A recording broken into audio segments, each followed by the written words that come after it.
Warning, this podcast does not contain any sandcastles.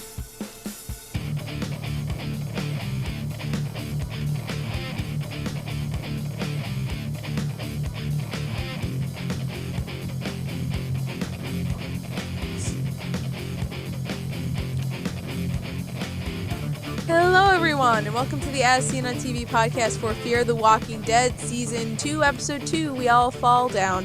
I'm your host, Cleo, and with me I have John. Hello. And Dom. Hi, where's Humpty Dumpty?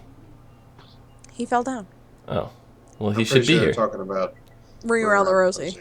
I know. Which was a very interesting symbolism bit that they did in this episode. Yeah, because it's kind of like a urban legend. We don't really know the origins of it. It's surmised, like we don't know the actual meaning of the poem or the nursery rhyme or the song or whatever, however you want to phrase it. Yeah. People guess, estimated guess, as to what it was about, but it makes sense, and especially with something like this, the zombie stuff and society crumbling, it's gonna be. There are gonna be things where it's like, oh, remember this? Not really. I guess it was about something. Remember television? What was television? I don't know. I don't know what TV is. I don't think I've ever seen it. But yeah. So they're trying. Wait, why did they pull over in the first place? Like, I know they wanted to check out the ranger station for. They're trying to hide from the enemy boat. Yeah, but they also wanted information. What was the information?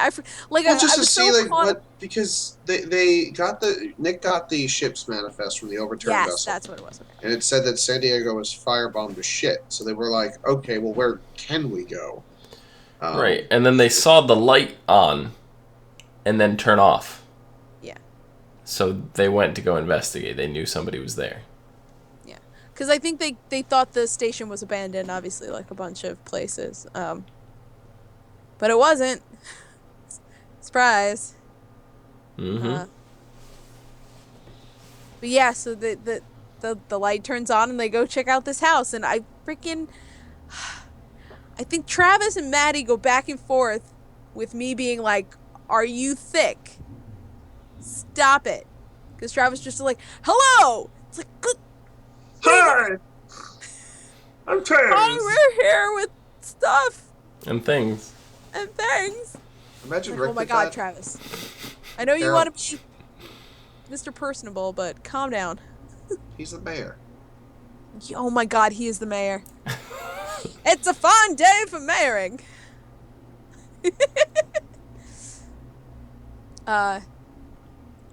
Yeah, but and that family. This episode I got so caught up in the family, like in the kinds of people they were and like how they were living. It was just so fascinating. They were an interesting bunch.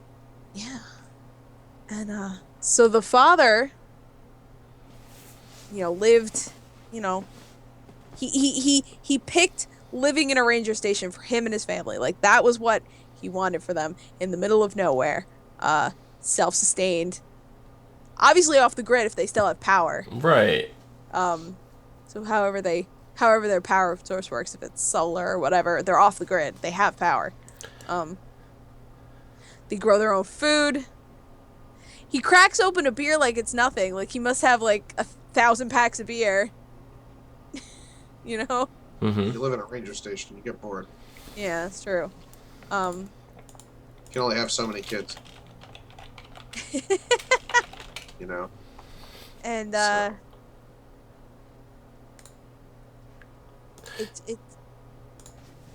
his like, I don't know why I found him. I mean, I guess he is a fascinating character. What do you guys think of him? I got a weird vibe from him from the beginning. Uh-huh. I was like, not sure what his deal was. Yeah. I didn't like him because I was just like, you're too nice. You're way too okay with all of this. As soon as he started rambling off his zombie plague conspiracy theory plot, I was like, I like this guy. Because we haven't had one yet, you know? What was this conspiracy That's theory true. plot? He's just like, oh, this is nature's way of, you know, like it's all that's all the same kind of like way you get the guy sitting there in the room going 9/11 was a conspiracy, it was an undercover job. It's like that's how he sounds, you know? Well, I Yeah. think it's a little different. Did you watch The Talking Dead? Yeah. Did you watch The Talking I Dead? did, yes. Because Lou Diamond Phillips is the one with the he had the conspiracy theory. It's the government. That's like that to me is more the conspiracy theory. But with nature, it's like maybe nature didn't make this virus to stop humanity, but it's just part of the way things are going in this world. Right. And kind of a tiny side topic, but we were talking, I think it was last week, about when The Walking Dead takes place. Oh, yeah. When the time frame is for this. Yeah. I did a little bit of research. We don't have an exact date of when this all started, but the closest starting point that we have is Glenn mentioned that he played a bunch of video games, including Portal. Portal came out in 2007, so it's at least 2007. Yeah. So. And what was I was saying it was like 2010, 2009. Something like like that. that. And there was And, a like, couple other references to like Game Boy Advances and stuff that came out in like 2004 or 2001 or something like that. So. Yeah. Well, we were also going off the phones, right? They had the iPhone 4 or the iPhone 4S, right? Yeah. Was it the 4? I think it was the 4. I don't remember now. Because We were talking about that last season of Fear, though. Yeah. Alicia has, yeah. Alicia had like an Say iPhone. 4. I think it was a 4. Whatever. But that's... It sets it in a little bit more perspective that it's at least 2007. Yeah. So. That's good to know. Well, I mean, we found out more about the country, which is kind of nice, you know, how much Oh of my the goodness. western end of the United States is Yeah. presently fucked. So, Yes. Bombs away. Yeah, Yeah. they bombed up and down the coast. well, yeah, they said from Seattle to LA is shot. So that's the Yeah. whole. That's the whole Well, West San Diego Coast. too. This is San Diego was destroyed. Yeah. Well, that's it. Well, San Diego's at the very, very, very bottom of the U.S. So if they got from San Diego to Seattle, I mean it's all, and then they were saying even inland, up to like even Colorado, there was like no, ain't safe in the desert. Joshua Tree is gone, so that strategy was out the window. Yeah. Well, I think that was when it was still season 1 and we didn't know where it was going. We were like, they're gonna go to the desert. It's gonna be so interesting. And then they went out to sea, which is like equally as interesting for That's the similar reasons. opposite. Yeah, it's the But complete equally- opposite, but I think it's more interesting. And Yeah. I don't know, like, I started going, how long can they last out there? How long can it be, keep us interested? And I think they could go as long as they went for the first season. I think about 6 episodes before they're going to have to go inland, again. Yeah. Well, honestly, Even what if I it's think's just gonna for, like, a supply run or something, Yeah. Well, honestly, what I think's gonna happen is they're gonna go back and forth. Yeah. They're gonna land, have to do whatever they have to do, get back on the boat, try to go somewhere else. Yep. And there was this whole thing about in this episode about leaving versus digging your feet in and standing your ground. Mm-hmm. And like which one was giving up and which one was continuing to fight, because the Travis was talking to the what was his name? I do this every time there are new characters. His name the was father. George? Okay, yeah. I believe it was George. So Okay. Travis was like to George, you guys don't have to give up. And he's like, I'm not giving up. I'm mending the fence. I don't know what you're talking about. Yeah, it was an interesting debate because I mean that was kind of the debate we saw on The Walking Dead, like where in the opposite place. Where like in the beginning of The Walking Dead, they were like moving constantly, and then they okay, farm. Let's stay here for a while. Whereas like in Fear so far, they're like, no, we really got to keep moving. Like there's no point in sitting around. I mean, it was interesting because there really isn't a right answer there. There's really no way of knowing what's safer. I mean, clearly staying at that stupid freaking ranger station was not safe. As soon as that volcano went, forget it. They would have been boarded. Yeah. With one dipshit with a rifle. I mean. Yeah, because if somebody shot, then all the zombies in the theme park were gonna just come right along over. Yeah. And knock that really shitty fence over. Which, that fence, like, stopped. It stopped, and then there was, like, a cliff face. But, it still stopped. Right. Yeah. That was the end of the fence. You pile enough bodies so you can get up the cliff. Yeah. Well, they said that they go and clear it out once a week. Oh, no, this is a different fence. Oh, there was the fence that they were killing the walkers at, but then there was the fence that was looking out towards the theme park. Gotcha. And the fence that was looking out towards the theme park ended where there was, like, rocks and a little cliff bit. Yes, there was a cliff, so, like, a person could climb over, but a zombie might not be able to, but still. One could get lucky. Yeah, well, exactly. I mean, unfortunately, they didn't have the chance. I love that he's like, can the zombies climb? I haven't seen them do that yet. They're pretty clumsy. Yeah. I super liked Chris this episode.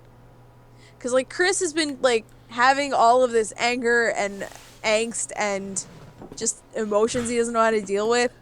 And this other kid is like, yeah, you want to go kill some stuff with me? Sure. Here, swing the axe at their head. That was kind of scary. He just found, like, this zone of cracking the skulls. It's like, hey, Carl, how are you? A couple seasons early there, buddy. Future serial killer. Mm-hmm. Yeah, no, it was great. I liked it. Yeah. And, like, when his father came over, and he's just like, in 1 minute, I'm almost done. It was like, oof. Oof. He's got to finish up. Yeah. And Yeah. I had the thought, it's like, this kid was a pacifist, and he saw all this crazy shit. It's like, you don't ever want to piss off a pacifist, because they turned out to be some of the best killers. Yeah. It's like that Dane Cook, skit with the guy in the office, and you go around and every day you give him a Snickers, whatever. Yeah. Just be like, thanks for the candy. And the guy goes around the office and, like, shoots the office. Yeah. He gets to your room and he's like, thanks for the candy. And then keeps going, That's what that reminds me of. Yeah. I think it's good that he's learning to do this, and that he's got what it takes to do it. It's getting him off his ass, like getting him out of his funk, like getting him to not want to jump off a boat. You need something, anything at that point to get you going, to keep you motivated. Like, if smashing zombies in the face with an axe, is what does it, good for you, Who cares if your chores used to be mowing the lawn and, like, taking out the trash? This is what the world has become now. Yeah, you could have a new chore. Yeah, and what was I gonna say? Something. Oh, and it's slightly more healthy than sitting next to your mother's dead body for 8 hours. Yeah, it's just slightly more healthy. A little bit. Yeah. So, Yeah. what did you guys think when you saw the kids? Because I was like, 2 kids gonna die tonight. Oh my god, because it was... As soon as I saw them, I'm like, 2 kids gonna die tonight. You're right, because I forgot about the opening scene. Yeah. They didn't show the fence. Yeah. So I was like, no, children! Ooh, no! I can't see this! And the best part is, the kids knew it was there the whole time, and they're just like, they knew the zombies were coming. They didn't give a fuck. They made them a little shell portrait, or whatever they made them. Yeah. Yeah, it was cute. It reminded me, like, a little bit of the kids from the prison. Okay. Less psycho. But yeah, less those kids had it a little more together, a little more, and they Yeah. were also a little younger. Well, on Talking Dead, didn't they make reference to that? Look at Look at the shells. Look at the seashells. Look at Yeah. the seashells.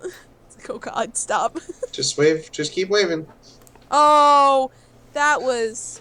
That made my heart hurt. Yeah, that was all right. So the kids were Harry and Willis were the Willa. kid. Willa. Yeah, Willa. Willa. So Yeah. I liked them. Yeah. They weren't. They were very cute. they were adorable. I like the side of Nick that they brought out. Yeah. Really enjoyed that. Because the kid was teaching him how to play a video game. Yeah. Well, no, he was just like, he's like, you want to see my room? Nick's like, yeah, I want to see your room. Dude, Chris, you want to see his room? Chris, stop sucking. Come see his room. Chris. Remember how I said Nick is us? Like way back in the day? Yeah. I'm not wrong. No, I agree. It's like, come on, Chris. Well, like I said, Nick reminds me a lot of your brother, Cleo, in different aspects like that. We were talking about that. Not the addict part. My brother is not an addict. Right. He's an upstanding member of society. Yes. He lives in the attic. But his mannerisms, the way he moves and talks.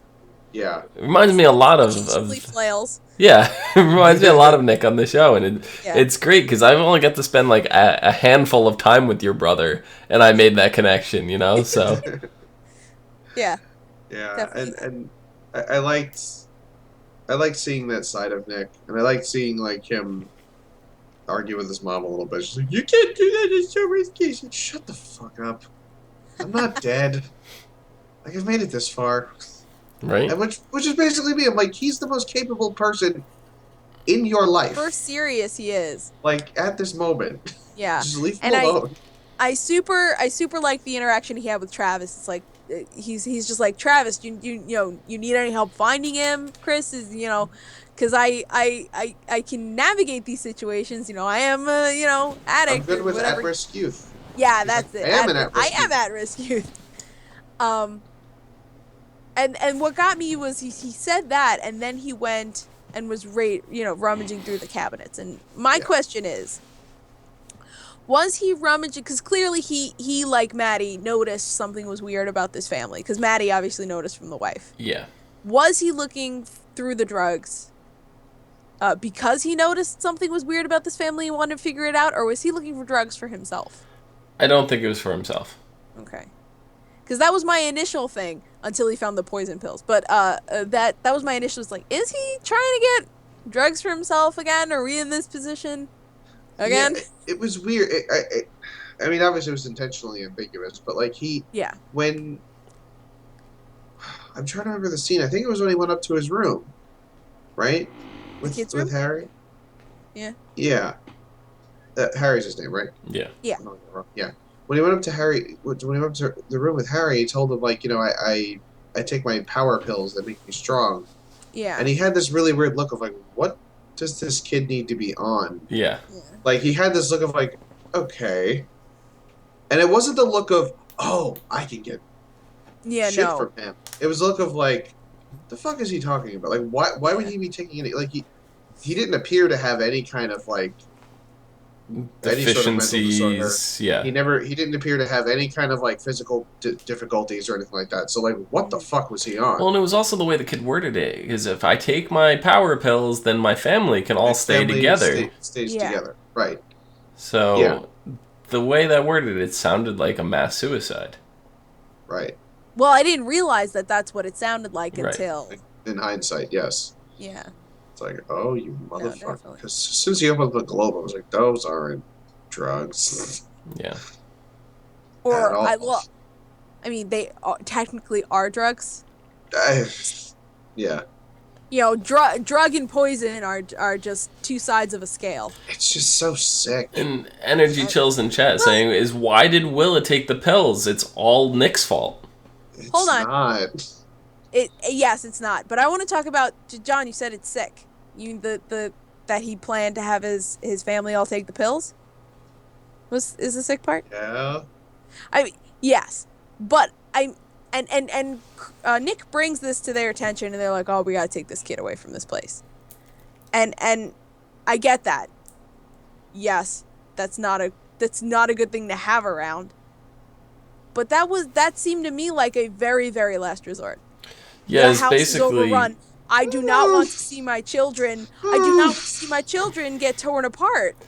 it seemed like it was a contingency plan. Yes, like a very last resort. There are zombies at the door. I do not want to see my children get eaten. Let them go in peace. Which, yes, sure. no, also not a thing, because clearly he had those pills before the apocalypse. Well, see, and at this point too, I think the kids, or they all don't realize that the zombie virus is not just a bite or a sickness. Yeah. You know, where the girl takes them, dies, and comes back as a zombie. Like, the mother was holding on to her, right? And they're yelling, "Don't do that." Maddie knew. But yeah. They're like, get away, and she's like, "No, it's fine," and then turns and bites her mother, and it was just like, oh my god. But like, I don't think, they had any idea that you're still going to be a zombie no matter what. So I think the pills were more of a precautionary of, if we're in danger, this is going to prevent us from becoming a zombie. Yeah. Or at least suffering.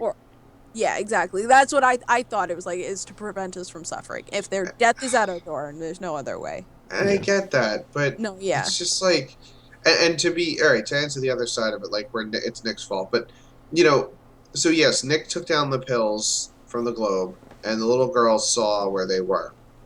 Mm-hmm. But he put them back. But this is my thing, is that she had to have known that those were the power pills, because she wouldn't have taken them if she didn't. Or like, Harry at least had to tell her, like, "Yo, those are the power pills Daddy wants us to take, to protect the family."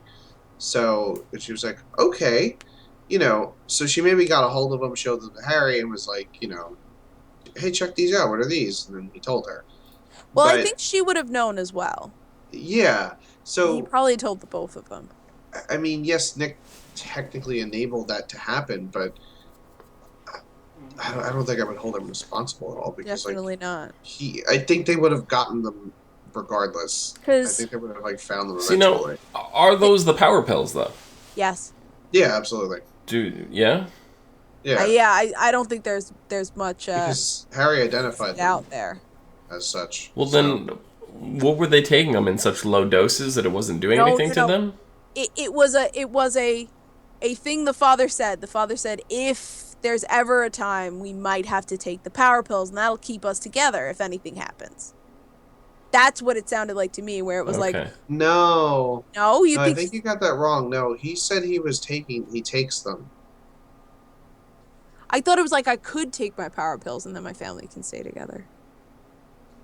I got the impression that he was taking them. See, I was also under that same impression. I don't know now. Maybe not. Yeah, no, I didn't think he was taking them. I think it was the contingency, and he told his children in a very vague way, so that if it ever happened, they would take it without a fuss. You know what I mean?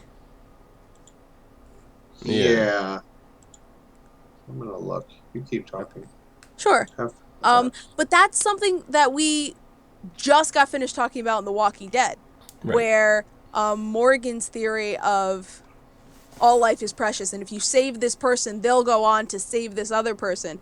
But the flip side to that is, if you save someone that's not worthy of being saved, then they'll go on to kill someone who's innocent. So it's this action reaction where it's, yes, Nick's actions led to the child taking these pills, but it's not Nick's fault.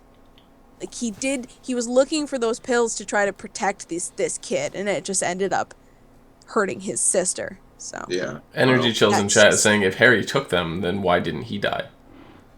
I don't think Harry took them. Or he didn't take enough.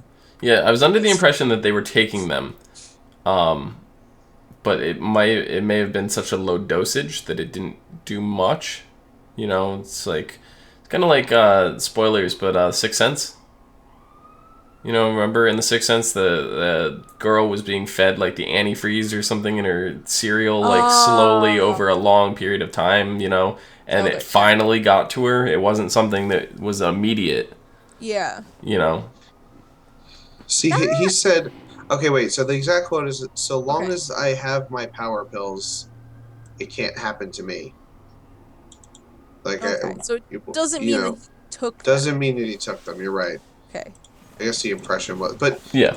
Anyway, I mean, suffice to say, it was a red flag for Nick. Right. Oh, completely. This whole fucking thing, you know, the flashing lights was a red flag for Maddie, and you know, and then you got George like, I'm an anthropologist, sort of, and also, I smell he like really shit went off on lot. that, like, on Travis's people. He's which was cool. It was like that. He had that look like, what do you, how?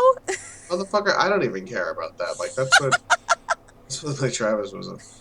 But, man, it was really, I think the most heartbreaking part was like when, you know, they were sending the kids away, and she's like, you know, if he gets scared, you know, he likes to crawl into with Willa, just let, you know, I think it's okay if he does that. Yeah. You know, just let him hold on. I was like, oh god damn it.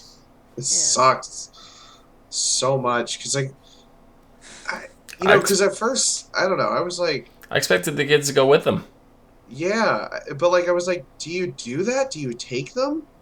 Yeah, oh god, it's just such a shitty decision. It's such a shitty thing. Well, because the mother knew how the father was, so she knew there was no way that they were all gonna, or even she was gonna be able to go with them.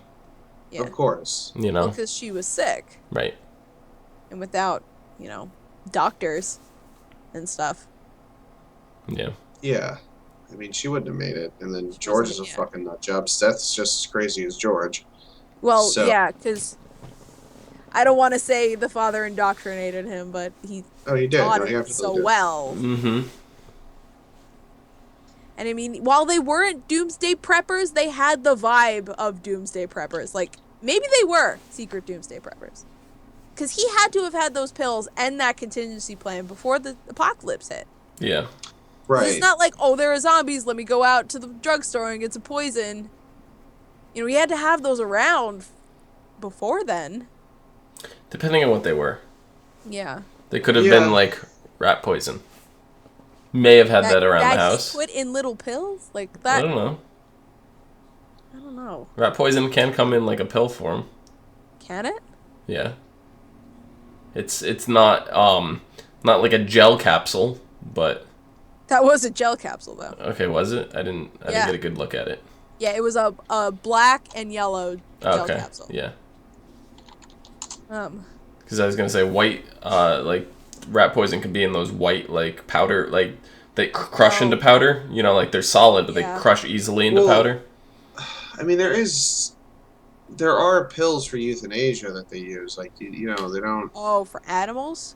No, just for people. Oh, right. Yeah, but I'm trying to come up with a justification reason of why he would have them in the house beforehand. Because he's a fucking nut job. Well, yeah. I mean, I don't think... I'm pretty sure... You don't think the apocalypse made him a nut job? You're saying he's been a nut job the whole time. Yeah, no, absolutely. Yeah, that's why he's surviving now. Off kilter. Yeah. Their whole because he kept them sheltered there their whole life. Like they didn't get into it, but I mean there were signs of abuse here because that family was completely isolated. Yeah. He basically ran everything. The way that Melissa was like, "Oh, this is nice. This is a nice change. We never get company. I never get anybody to talk to." You know. Yeah, like there was signs of potential abuse there, and so I don't doubt that he had that stuff there because, like, when the apocalypse comes, we're not going to suffer. Yeah, something's going to happen eventually. Yeah. He's like, because you guys call him a doomsday prepper, and there's a contingency plan. Yeah. The ultimate contingency plan. Yeah. So, yeah, that's that. And I liked the actress who plays Maddie was talking about the little girl having to do the special effects with the mother. Oh, yeah. And the little girl said, I just did what my dog does with his toys, and I was just like, oh. It's actually pretty funny. Arr. Yeah. Okay. Well, I mean, the actor's no. what, like 8? Yeah. I mean, she's a little girl. I think they're younger than that. Yeah, they were young, younger than that. Like 5, 6. Yeah. God, it's just super funny that she's like, yeah, no. what my dog does. It just cracked me up because I haven't been home. I'm staying with my aunt, and my aunt's dog gets very, very, very protective of the toys. Like, you cannot even put your hand. You can't even walk by the dog if it's on the ground, like near you, and the toys near him. You'll lose your foot. So that's what I started picturing when I heard the actress say that on Talking Dead. Yeah, that's funny. I was actually a little disappointed that Seth took his brother away, because I was like, oh, Nick's going to have a little brother. Yeah. I was like, that's going to be amazing for this show. And then they stopped, and I was like, now I'm sad for 2 reasons. I know, I'm sad as well. But things might still get bad with Strand, but taking the kid would have made things even worse with Strand, like where they stood. Like the tension, I mean. But yeah. No, you're right. And this begs the question. They left George upstairs with Melissa and Willa. Right. If George was up there, how did Melissa get down to the dock? Because George is dead.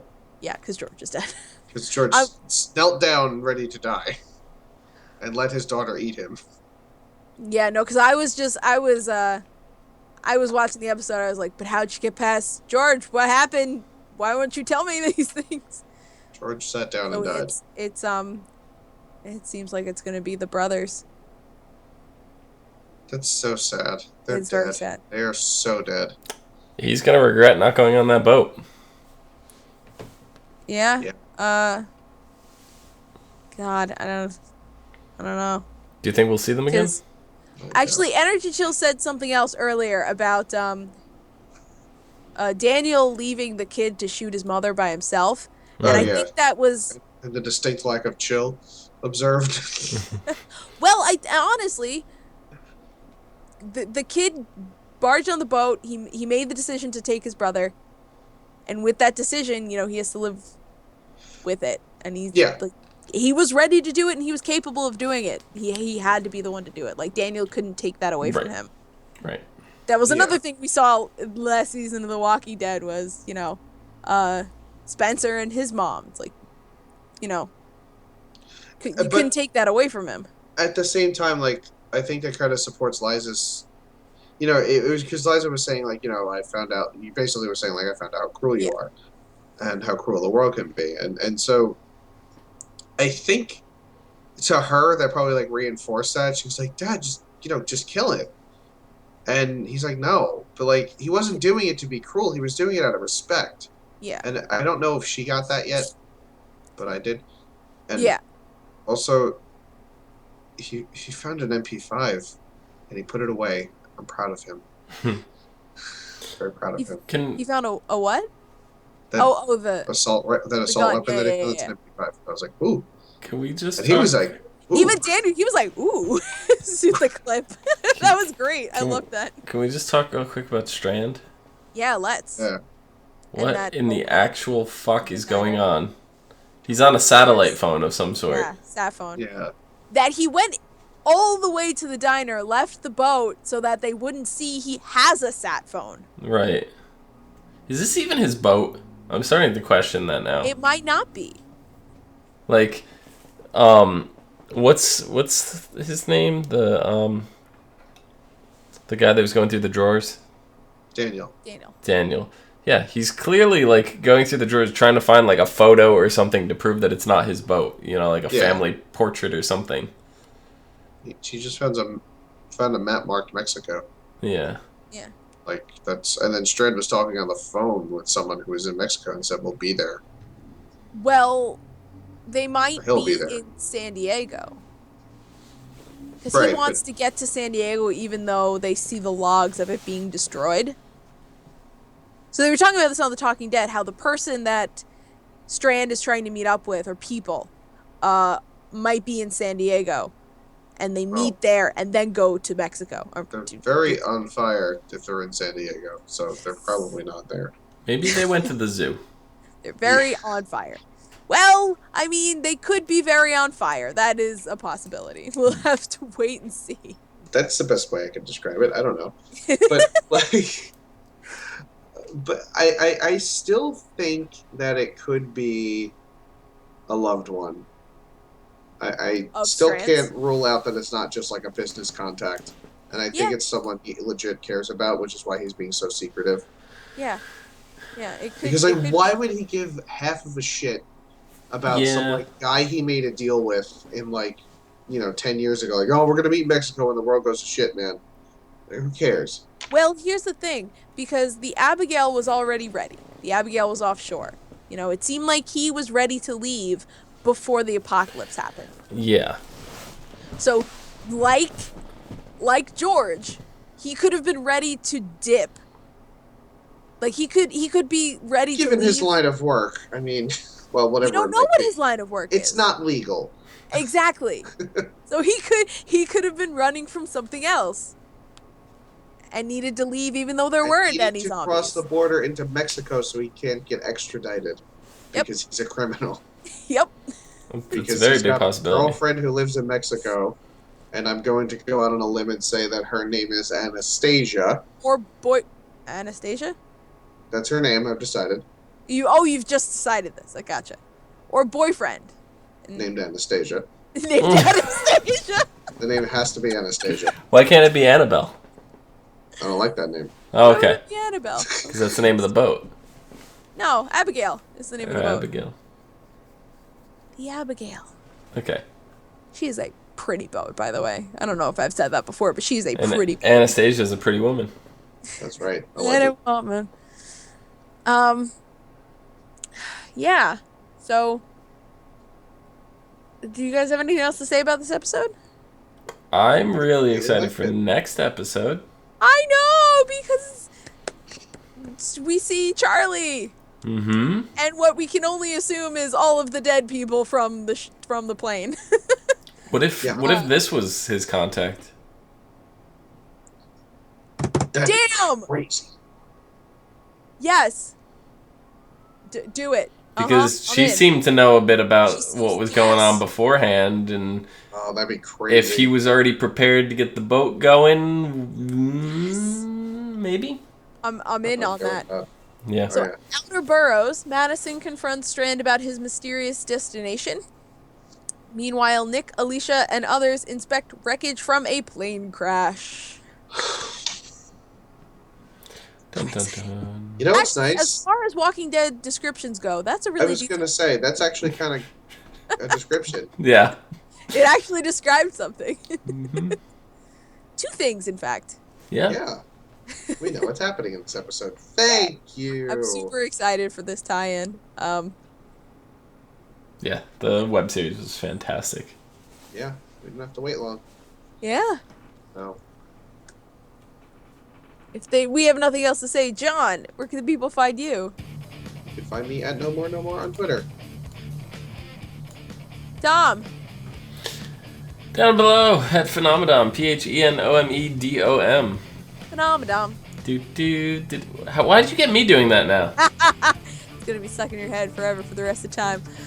You can find me at Cleomoto on Twitter, Twitch, and find all of us at ASOTV Podcast on Facebook, Gmail, Google Plus. Threw off my groove, man. Mission accomplished. And right here on YouTube, follow us for some more podcasts from some of your favorite TV shows, movies, and video games. Until next time, bye-bye. Mm-hmm. I threw off the Emperor's groove, and then he had me thrown out the window.